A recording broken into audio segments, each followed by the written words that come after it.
That's like my little cheater thing that I do. Okay, so let's look at this assignment. So I'm showing this to you today, not because this is on the test, because it's not. But what I like to do is I like to start off showing you guys how to do these problems in the first unit, uh, so that we can see like what these problems look like, and then not actually testing you on questions like this until later, because these types of problems usually feel a little bit intimidating. Okay, so at this point everybody should have cell phones put away, earbuds out, headphones put away, all of that stuff.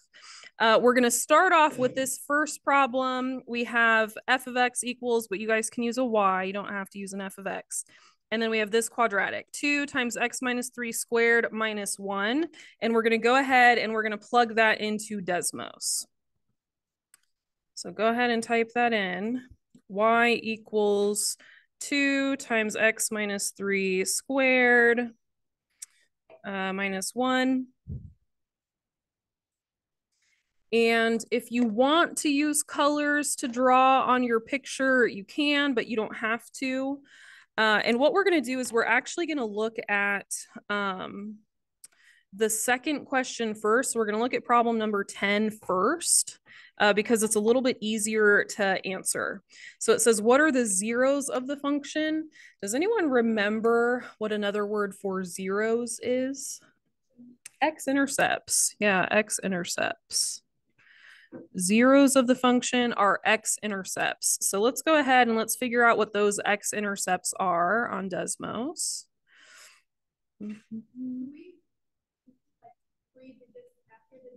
Yeah, 3 digits is great.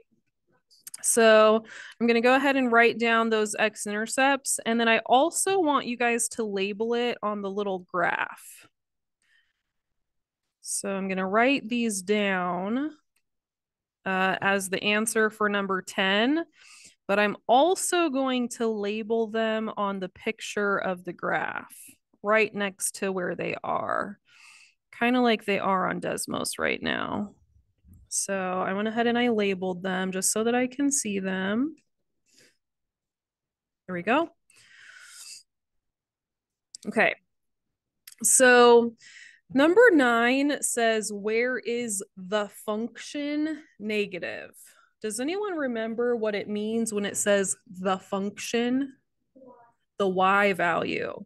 So when it says the function, it's actually talking about the y value. So where in the graph are the y values negative? The vertex is negative, a negative y value. Where else are the y values negative?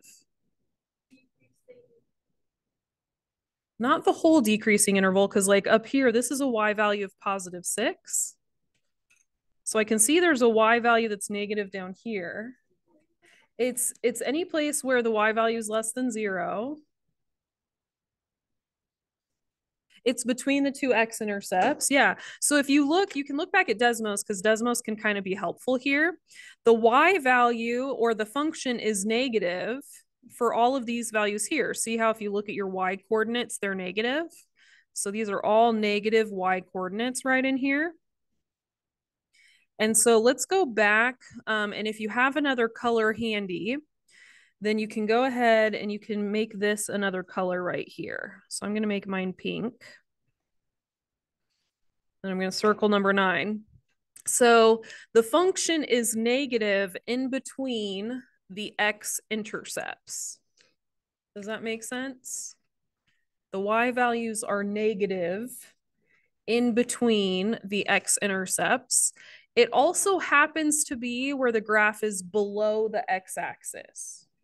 Below the x-axis. Does that make sense? Okay. So I'm going to write that on my paper. I'm going to say this is below the x-axis, okay? And so I'm going to say that the y value starts being negative at 2.293. And it stops being negative at 3.707. Right now, I have to decide if I should put a parenthesis or a bracket there. So if you guys remember, a bracket means that I should include that number. A parenthesis means that I should not include it. So I'm going to go back to Desmos. I'm going to put a bracket if at that value, the y value is negative. So right here at 2.293, I should put a bracket if the y coordinate right there is negative. It's a neither.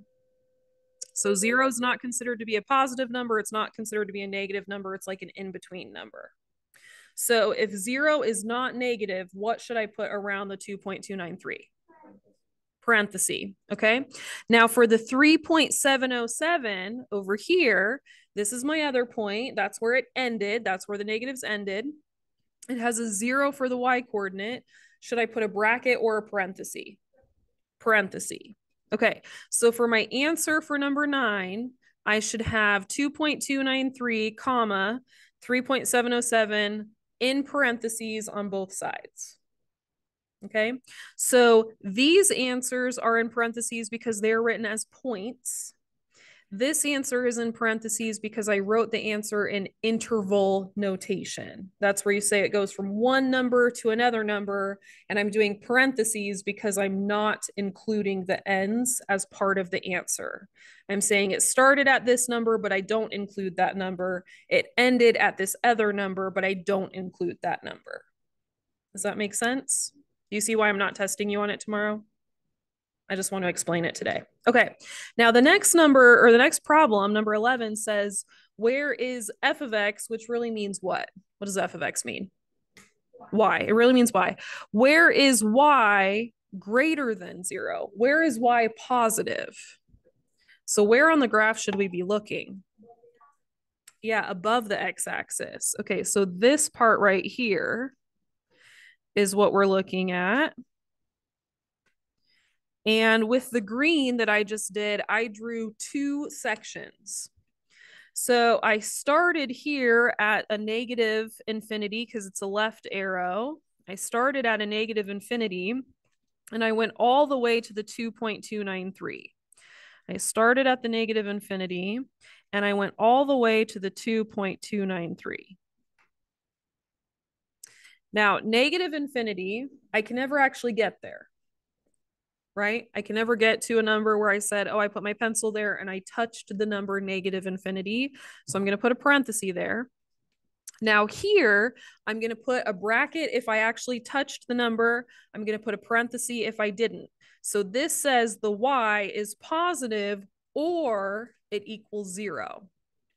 So at 2.293, is the y positive or equaling 0? Yes, it equals 0. So I'm going to put a bracket because it equaled 0 right there. Okay. The next answer is the 3.707 and a right arrow. And we always go from left to right. So I'm going to put the 3.707 first. 3.707 goes first. The right arrow infinity, that goes second. Parenthesis, definitely for the infinity. 3.707 gets a bracket because that is where the y coordinate is 0 exactly.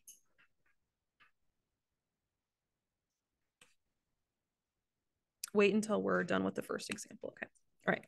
Now, this next part, we have to think about, this is normal, right? Because we just have to think about our stick figure, walking downhill, walking uphill. So function increasing, if you guys can remember from the notes, when we do increasing and decreasing, do we use x values or y values? We use x values. Okay. So we start at an x value of negative infinity. We're walking downhill, walking downhill, walking downhill, walking downhill. We get to the vertex. What is the x value of the vertex? You can tell from the equation and you can tell from Desmos.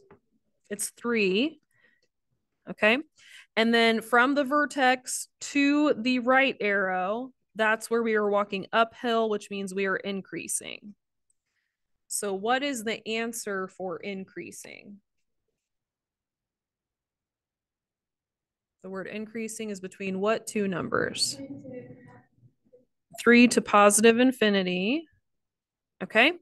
And we're always going to put a parenthesis around the infinity.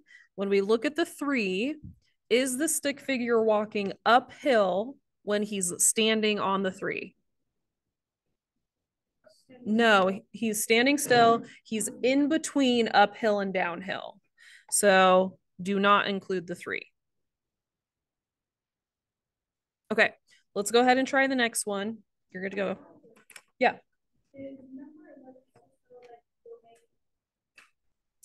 Number 11. So number 9 and 11 together are kind of like the domain. They included all, if you're looking at where is the y negative and where's the y positive, that's like all of the y values together, and you're describing where all of those y values are happening. And if you're describing where all of the y's happen, the where is all of the x's. So between number 9 and number 11, we described all of the x values, and all of the x values is the domain. So between 9 and 11, we did say what the domain of the function was. Yeah, good question. All right, let's look at the next one. So we have to type this one in, negative 1/3 x squared plus 5. So we're going to go back to Desmos and get it plugged in. And we're just going to do the same thing again. I think it's phrased a little bit differently this time, so we'll have to be careful. So there's our function. And I always go to the second question first in these sets of problems because it's easiest for me to do the x-intercepts first. So they asked me about the zeros of the function first, which is the x-intercepts. So I'm going to go through and I'm going to find those first, and I'm going to write those down. So my x-intercepts are a little bit less than -4. So negative 3.873. So not quite as negative as -4. And then positive 3.873. I'm going to label those on my picture.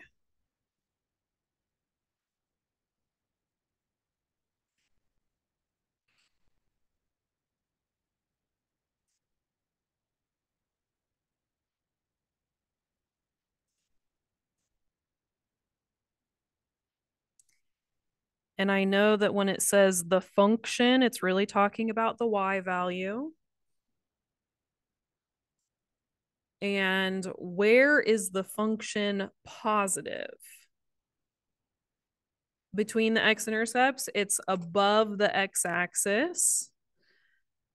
So the function is positive above the x-axis. And I forgot to write that up here. I'm going to go ahead and write that.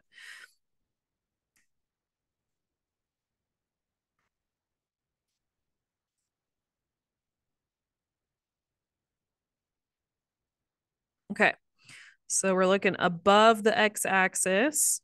So, and then one thing that that we can write that can be kind of helpful for these questions, and I'm going to write this at the very top of the page, is that with questions like this, whenever they say where is something,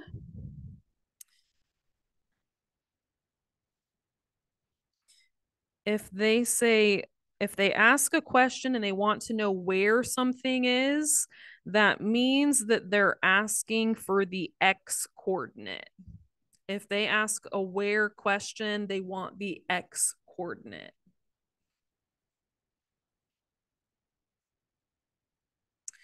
Oftentimes, if they ask what is something, that means they want the y coordinate. This is not the case for a problem like number 10, because in number 10, they said, what are the zeros? What are the x-intercepts of the function? And if they say, what are the x's, then obviously they want the x's. But if they said, like, what is the maximum? They want the y value. If they said, what is the minimum? They want the y value. If they said, what is the I don't know, any other thing. If they say what, they typically mean the y coordinate. So all these questions, the reason that we're answering them with x values is because they've asked a question with where, and x values give you the location on the graph. The y value tells you what is happening there. Does that make sense? Where it is and then what's happening. Okay. So where is the function positive? It's these x values right here. What's happening? The thing that's happening is that it's positive. So we're going to say negative 3.873 is where it starts being positive. 3.873 is where it ends being positive. And then we have to decide, should we do brackets or should we do parentheses? So it starts being positive over here at a y value of 0. It stops being positive over here at a y value of 0. Do we consider 0 to be a positive number? Or is 0 a neutral number? It's neutral, it's neither. We're just going to put parentheses here. 0 is not included. So we do parentheses. Okay. Next, it says, where is f of x less than 0? What do I mean by f of x? Y, I mean y. So when it says f of x is less than 0, I'm talking about the y value is negative. Where is the y value negative? This is going to be below the x-axis. And so the y value is negative from a left arrow, which is what number? Negative infinity to negative 3.78 or 873.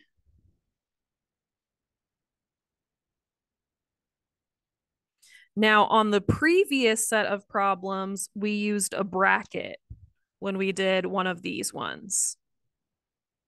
Should we use a bracket this time or should we not use a bracket? You have to look really carefully at the problem.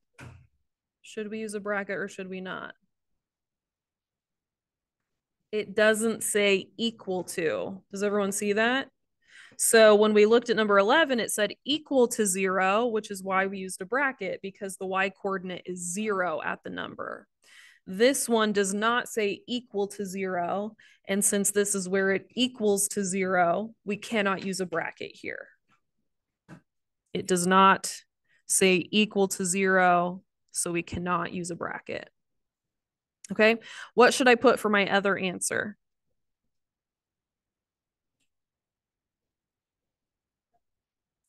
(3.873) to positive infinity. Okay.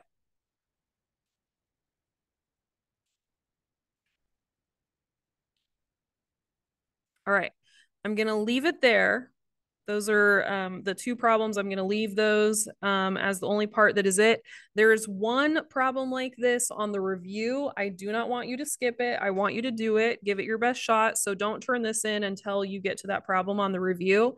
This is not on the test. Okay. But we're not going to skip problems like this because eventually it will be on a test and we don't want to skip it and then not be able to do it. Okay. Make sense?